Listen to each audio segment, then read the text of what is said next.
This land is your land, this land is my land, from California to the New York Island, from the Redwood Forest to the Gulf Stream waters, this land was made for you and me. Hello, I'm John Grom, and welcome to the 31st Right and Left Discussion Forum. The purpose of our discussion is to show that rational people can disagree without being disagreeable. We know that if we hold our convictions lightly, or even suspend them while listening to others, we can devote our full attention to new ideas and allow them to interact with our own. In this way, we all become enriched. Our panel is prepared to become enriched with today's topic concerning the war on poverty. The federal war on poverty was signed into law 50 years ago this coming October and has cost something in the neighborhood of $15 trillion, depending on whose numbers you use. The question before our panel is, has it been worth it? Our panel today, beginning on my left, is Jerry Ritzman, President and Chairman of the Board of Ritzman Natural Health Pharmacies. On his left is Dr. Ronald Chamberlin, retired senior research chemist. On his left is Bryan Laubaugh, President of R&B Financial Services. And on his left is Patty Haskins, Democratic member of the Wadsworth City Council. Jerry. Good morning. Good morning. The war on poverty, as you know, like all government programs, has its supporters and its detractors. When you think about the cost versus the benefits of the war on poverty, which side do you fall on? Well, just as it has its supporters and detractors, I would have to say it's been a partial success. There have been parts that have been successful and those that haven't. Whether it met up with the expectations that it had back when it was implemented, I don't know. Government has a role in programs like this, but it can't be the only institution or group of people that try to solve those things. And I think through the years that it has been mostly approached as an economic problem, but there are other issues that contribute to poverty, such as lack of education and other situations that people find themselves in, that supplying help in the form of improving health care access, providing actual income doesn't solve the problem. It may for some, but not for everybody. I think one current example of a country that's run into problems trying to solve its poverty problem and also try to institute some quote-unquote income equality is Argentina, who is having up to a 30% inflation rate, and they're having to cut back subsidies for the utilities, that they've given pretty widespread subsidies to the utility for the citizens. And it seems that when we try and solve it purely in an economic way, it has its shortcomings. There are positive things, but there have been unintended consequences too from the things that we've done on the war on poverty, particularly in health care and particularly in income assistance. Mm-hmm. You know, the HBO, or the House Budget Office, uses the $15 trillion figure for over a 50-year period. The Heritage Foundation, which a lot of people think is more of a conservative organization, put the figure at more like $20 trillion over a 50-year period. And they are, of course, including state and local contributions to the war. Ron, when you think about that kind of money, you would hope some good came out of it. Mm-hmm. It's just about equal to our entire national debt. I'm sure that there are some things that are positive that you appreciate about it. John, my wife told me not to use the word contentious. Somewhat of a cliche here, but it's true. As I read about this, looking at the positives and the negatives, it seems to me the commentators has ample opportunity for uncivil discussion on this. Now, Jerry points out that, and rightly so, that there are factors here beyond economics. People complain and talk about, particularly on the liberal side, say, well, these efforts to quell these responses are racial in nature. Jim Wallace of Sojourners says that the opposite of poverty is not wealth, it's justice. And in some cases that's true, I think. Now, is it worth it?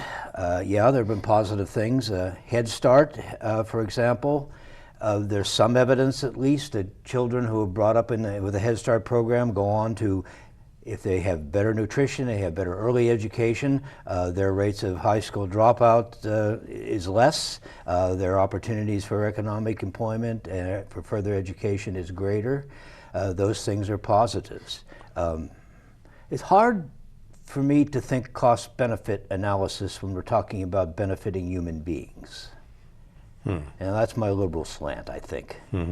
But one commentator, Paul Krugman, says, well, conservatives or Republicans, he equates them in general, he says they're against it because no government is good, and nothing government can do is good. Liberals take the opposite tack. So as Jerry says, and I would agree that there needs to be multiple points of view here. There need to be multiple attacks. I don't know which one I come down on. Talking about becoming enriched, as I read the different things, I can see positives and negatives in both sides. And I don't know where I am at this point. But you want to continue it? I want to continue it in some form or another. Now, people bring up the statistics that since about 1980 or so, the gap between the linking between better jobs and more working with personal wealth has kind of split. So now we've got this 1% and the 47%, or however many percentages you put it. The wage inequality has gotten worse in this country. Actually, we talked about that earlier in a couple of programs. So that's a part of the problem. A part of the problem, as Bryan has said on a couple of occasions, is particularly in the inner cities. There's a large number of unwed mothers, of children being born out of wedlock, and young men who are not taking their responsibility. Biological imperative of the women is to get a man, get him to support you and your children. The men just want to have as many children as they can and get somebody else to take care of them. That's biology. we have successfully countered that over the years until perhaps more recently. But that's not only in the black community, it's in the Latino community, it's in the white community. Bryan, there are like 92 different programs that are included in the War on Poverty. And my guess is that you're not in favor of all of them. Well, actually, what I looked up said there were 126 programs spread out amongst 7 different government agencies, from the Department of Education to the Department of Interior. They're all over the place. I agree with what's been said. I think there are little rays of hope within this program. I think if we were going to sit down and give it a grade, I think the grade needs to be somewhere in the D to D- range, because 15 to 20 trillion, whatever number you want to look at, is a lot of money, and we really haven't moved the needle. When this was all put in place back in 1964 with LBJ, poverty rates were, from what I could gather, somewhere in the 19% range, and they were on their way down.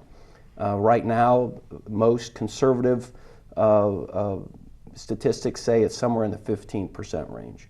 So to move the needle 4% over 50 years, I think, and having spent 15 trillion, let's go with the low number, is a lot of money to spend with very little result. We need to start changing behaviors.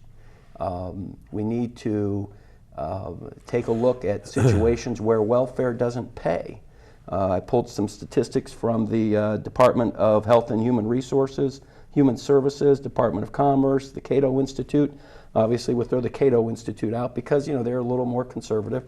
But in 8 states, welfare pays more than the starting average salary of a school teacher. They list states where the highest hourly wage equivalent for welfare is in Hawaii. It's $17.50 an hour. So if you go on welfare in Hawaii, you're going to be making the equivalent of a $17.50 job, hour job. I just think that begs a review. I think it needs to be a hand up.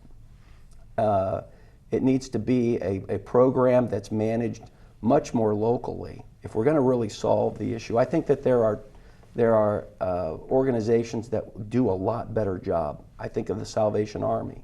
They do a lot better job of looking at a situation, managing that situation. They're sort of the boots on the ground. I think the way the government runs it, clearly there are issues there when you have people that it pays to be on welfare better than it is to work.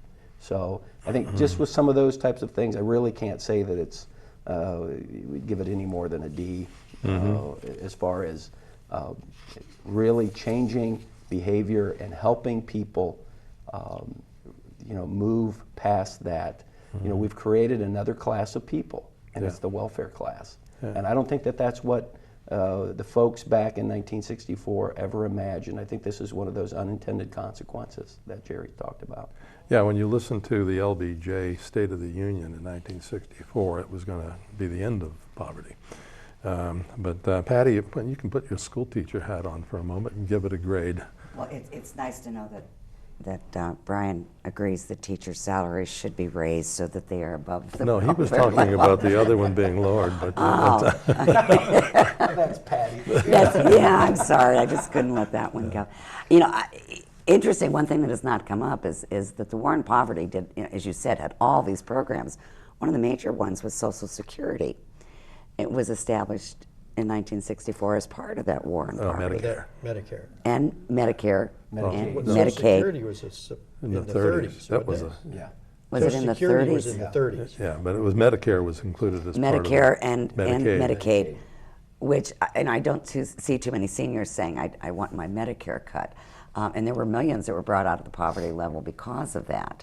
I think programs like Head Start, have been valuable, because one of the original intentions of the War on Poverty was to provide education and health coverage for many citizens that didn't have it, which would include your younger people and your older people through Medicare. We've found that since it's gone into place, the infant mortality rate has gone down, the number of college grads has gone up. I read where 4 million people were kept out of poverty level or above the poverty level by the use of food stamps, that the earned income credit, tax credit, brought in 6 million people above the poverty level. It's been speculated that if the minimum wage were raised from $7.20, what is it now, About $7.50. $7.25, $7.50, up to a little over $10, that you would have another 5 million raised above the poverty level. Does that include the people who would lose their jobs? Well, it depends on whether they would lose their jobs or not. I think what you have to look at that's a difference of opinion. You look at a company and you're telling the boss because most economic gains have been by those in the past few years have been for those at the top of the income ladder. Yeah. They're not, we've had economic gains, but they're not going to the lower class. So that CEO, instead of making $7 million, maybe only makes $6.5 million. I'm not sure that that's automatically going to lose jobs. And I have a concern about that. One thing that I thought was interesting, one of the facts I found was in 2013, Columbia University ran a study, and they said that the rate for poverty would have been at 29% for 2012 if it were not for all of the safety nets that we have. When Bryan mentions, yes, when the War on Poverty first took effect, I think it was the poverty rate was at 19%, and it was lowered, and it's been something stagnant. like 30% for seniors, however. Exactly. So with all of the extra things they brought in, it increased it. It has leveled out. But again, if you look at the fact, because we do have a poor economy now, and if it were not for these safety nets that we have in place at the present time, like that study said, 29%, that's not going in the right direction.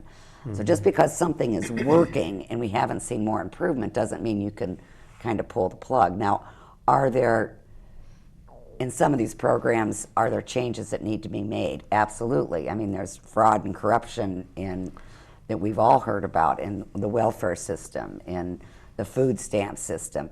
But I would rather address that fraud and corruption than throw the baby out with the bathwater.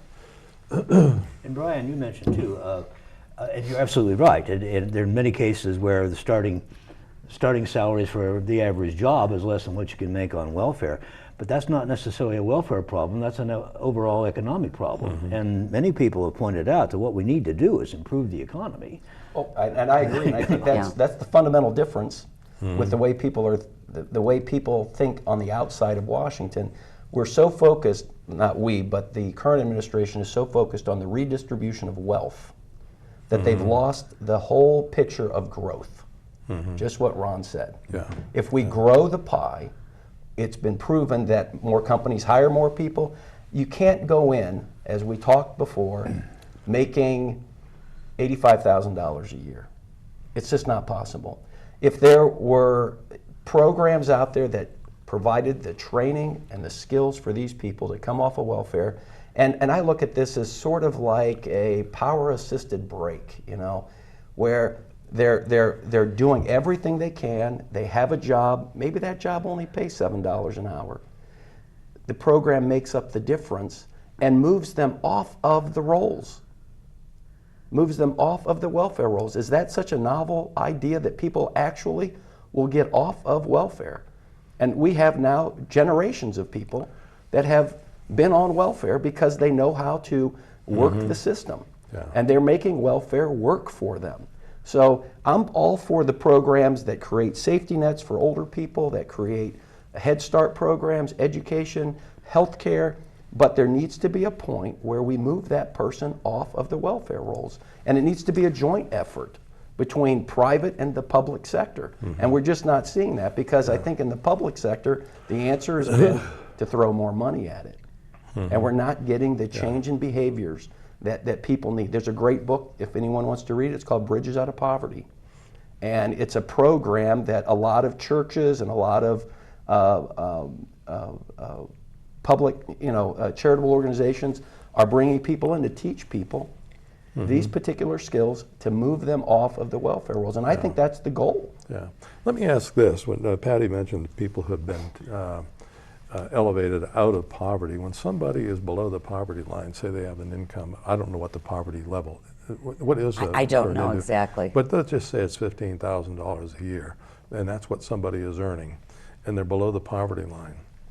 Then they go on welfare, or they receive welfare payments from the government that puts them above the poverty line. Are they really out of poverty? They're still only earning $15,000. Have they been elevated out of poverty, or have they just been paid to stay in it? I don't know about when you put that name on it that it's in poverty or not. I think what we're striving for is people to have a livable wage and to have enough. I mean, if you look at 14, if you work a minimum wage job right now, you might make 14 grand a year. That's really tough to live on, and especially if there is a family involved.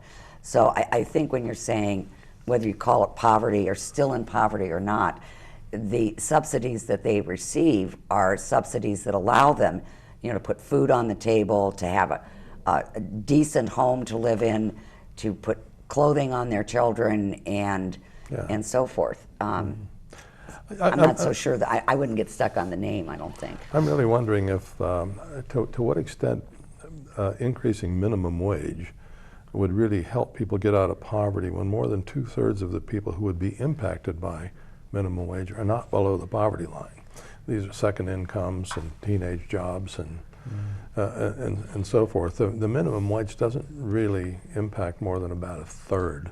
It is a factor, though. When I was living in Danbury, Connecticut, I volunteered a couple of times overnight at a homeless shelter, and this was actually in the overflow. It was during the winter. And there were a number of folks there who had jobs. They didn't have houses, though. They had no place to live. They spent the night in the homeless shelter. And so, that was a local run organization. I was also on the board of directors, along with my wife, on an organization called Amos House, which was started by a consortium of about 5 churches. Amos, the prophet Amos, was a carpenter. He believed in building a strong foundation. And Amos House was a residence for families. It turned out to be mostly single moms. And that didn't just give them a place to stay. That was a training program. They had a small room, a communal kitchen, and they were asked to take various courses. People would come in and talk to them about, take them shopping. How do you compare prices? How do you use your food stamps, your SNAP programs, your SNAP card? How do you train for jobs? And there were a number of kids who had in that group who had gone about and been in several schools through the course of the year, and when they got a stable situation, a couple of kids made the honor roll in junior high. These are advances, stories, and these are this is an example of how a private enterprise, basically, or how a local thing can have a positive benefit. A small thing, there are like 15 rooms in a place. Yeah. But that's where you start. That's where you start. That's where you that's a start. good You know, beginning. Habitat for Humanity. What a great organization. Taking people off and making them invest their sweat equity into a home. We all know the difference between renting and owning, how you treat something. We talk about the minimum wage, and this is kind of a little off topic, but read an article, it wasn't that long ago, a couple of months ago, that the McDonald's up there in North Dakota, because of fracking and shale, are paying bonuses, and their minimum wage is somewhere in the $18 range. Because the demand for labor is so great in those areas. And I think we lose sight of that when we say about growing the economy. If we unharness the our economy and let it grow and train people, then that naturally, I think, raises minimum wage instead of this false sense of letting the government go in and tinker with that. So, I think that there's an answer somewhere between that private and public. But I think the private sector, as well as these types of charitable organizations, do a much better job. Jerry, I'd like your comment on this. The rock star Bono, well, his actual name is Hewitt, something Hewitt, but he is known internationally as a great humanitarian, and particularly with efforts in Africa. He was quoted recently as saying that when it comes to poverty, welfare and charity are Band-Aids. Free enterprise is a cure. Do you agree with that, or would you argue with Mr. Bono? No, I would tend to agree with that. I would think that we, the citizenry who is not in poverty, have a fair amount of responsibility here. Sometimes I think we get to the point where we say, well, we're paying our taxes, and we're having the government take care of this poverty problem, and we need to get involved, as Ron and Bryan have mentioned, some of the private organizations or charitable organizations getting involved. But I think that if we could unleash some of the power of entrepreneurs to create jobs and so forth, I think it would show who really wants to get out of poverty or who wants to just rely on government programs. And then it would be easier to decide, what do we do with these government-supported programs? I would agree with Bono. A few years back, I had a conversation with the VP of Human Resources for Days Inns. They're headquartered down in Atlanta. And in Atlanta, they also have a very large, I guess you would call it a call center, but there were like a couple of thousand people working there. And they're making reservations for the whole chain. And they started a program working with people in a local homeless shelter. And that they would put them through some kind of a qualifying test. And that those that passed the test were taken out of the homeless shelter and put into a Days Inn or another comparable hotel around the Atlanta area and put into a training program and then employed. And that when I asked the question to him, I said, why is it that you have to take them out of the homeless shelter while they're in the training program and all that? He said, you can't keep them in that same environment or they lose all their motivation. They are ridiculed and bullied and all by the other people in the homeless shelter. There's a part that this poverty culture it takes over and rules the lives of people. It is so hard to get out of it, I think. Well, one of the things you see, and you see it in education, where in these inner city schools, when the students start to actually achieve better grades and do better, they're looked down upon. So that's that culture thing, that's that environmental thing. And if you have a student that wants to do well, wants to learn how to read, wants to do the best that they can, and they're bullied, they're punished in essence because you know you're learning something here, and you need to accept where you're at. I think that's a great example of moving people out of those environments, giving them the opportunity, giving them the skills. I think most people inherently want to succeed. Ruby Payne, who is an expert on poverty and has done an awful lot with educators and teaching teachers how to deal with children in poverty. And she said the first thing that you have to do if you want to rise above that is to leave all the people. You have to leave your family, because there's that feeling you're trying to rise above us. You think you're better than us. And That's against them. It's a very personal thing. I don't know to what extent our government programs focus on that kind of a problem, but I do know, excuse me, that in this year's budget, there are 28 different federal programs involving education and job training at a cost of $94.4 billion. And I just wonder how that's being spent and how effective is it? I mean, you can do job training, but you need the jobs to go into. So. Well, yeah, but there are a lot of jobs out there that people are not ready for. We don't have the factory jobs anymore. It's a whole different topic. How much is a job worth that you can learn in a day? I mean, that may be what we're talking about, but in any event, we've come to an end of another wonderful conversation. I appreciate all of that. And I would like to leave everybody with a quote from Benjamin Franklin. Mr. Franklin said, "I'm for doing good to the poor, but I differ in opinion about the means. I think the best way of doing good to the poor is not making it easy in poverty, but leading them or driving them out of it." That's Uncle Benny who said that. Thank you for joining us.